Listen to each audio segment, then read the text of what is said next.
অন্য প্রসঙ্গ ২০১৩ সালের ৫ মে শাপলা চত্বরে হত্যাকাণ্ড ও সংঘটিত মানবতাবিরোধী অপরাধের মামলায় খসড়া তদন্ত প্রতিবেদনে আন্তর্জাতিক অপরাধ ট্রাইব্যুনালের প্রসিকিউশনের কাছে জমা দিয়েছে তদন্ত সংস্থা।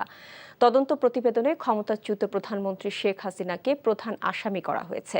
সেদিনের সহিংসতায় ৬১ জনের নিহতের তথ্য পেয়েছে তদন্ত সংস্থা।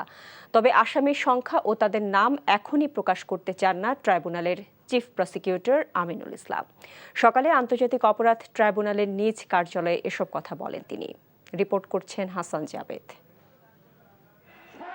২০১৩ সালের ৫ মে রাজধানীর মতিঝিলে শাপলা চত্বরে সমাবেশ করে হেফাজতে ইসলাম বাংলাদেশ।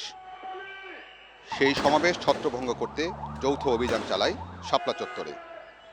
সেই অভিযানে বহু মানুষ নিহত হওয়ার অভিযোগে বর্তমানে আন্তর্জাতিক অপরাধ ট্রাইব্যুনালের তদন্ত সংস্থায় তদন্ত চলছে। সেই হতাহতের ঘটনায় আন্তর্জাতিক অপরাধ ট্রাইব্যুনালের তদন্ত সংস্থা তদন্ত করেছে। ইতিমধ্যে শাপলা চত্বর হত্যাযজ্ঞের মামলায় তদন্ত প্রতিবেদন প্রসিকিউশনের কাছে জমা দিয়েছে তারা। তবে তদন্তের স্বার্থে আসামিদের তালিকা প্রকাশ করতে অনিচ্ছুক হলেও খসড়া তালিকায় শেখ হাসিনার নাম প্রকাশ করেছে প্রসিকিউশন। ইনভেস্টিগেশন শেষে চিফ প্রসিকিউটরের কার্যালয়ে একটা খসড়া রিপোর্ট তারা সাবমিট করেছে। সেই খসড়া রিপোর্টটা এখন চিফ প্রসিকিউটর সেটি পর্যালোচনা করবেন।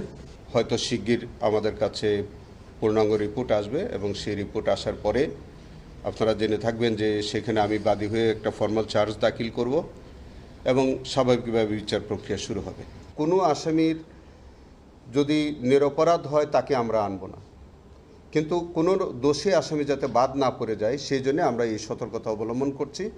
চিফ প্রসিকিউটর আরও বলেন, শাপলা চত্বর হত্যাকাণ্ডে ৬১ জন নিহতের তথ্য পেয়েছে তদন্ত সংস্থা। তবে নিশ্চিতভাবে শনাক্ত হয়েছে ৫৮ জন। খসড়া তালিকায় আমরা যেটা সংখ্যা পেয়েছিলাম এটা আপনাদের কাছে প্রকাশ করাই যায়।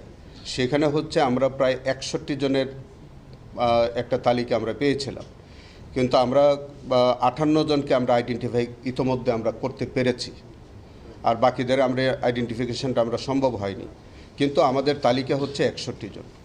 এদিকে মামলার অগ্রগতি নিয়ে চিফ প্রসিকিউটরের সঙ্গে সাক্ষাৎ করেন হেফাজতে ইসলামের একটি প্রতিনিধি দল। তারা তদন্ত সংস্থার খসড়া প্রতিবেদনে সন্তুষ্টি প্রকাশ করেন। যেহেতু রাষ্ট্রীয়ভাবে এটাকে তৎকালীন সময়ে এই শাপলার শহীদদের গুম করার একটা অপচেষ্টা হয়েছে, এই জন্য সংখ্যাটা যেটা আসছে সেটা হলো শুধুমাত্র তাদের সংখ্যা যাদের অথেন্টিকভাবে যাদের তথ্য আমাদের কাছে সংগৃহীত হয়েছে। আগামী ২১ জুলাই আন্তর্জাতিক অপরাধ ট্রাইব্যুনালে এই মামলার তদন্ত প্রতিবেদন জমা দিবে বলে জানিয়েছেন chief prosecutor. Hasan Jabed, NTV news, Dhaka.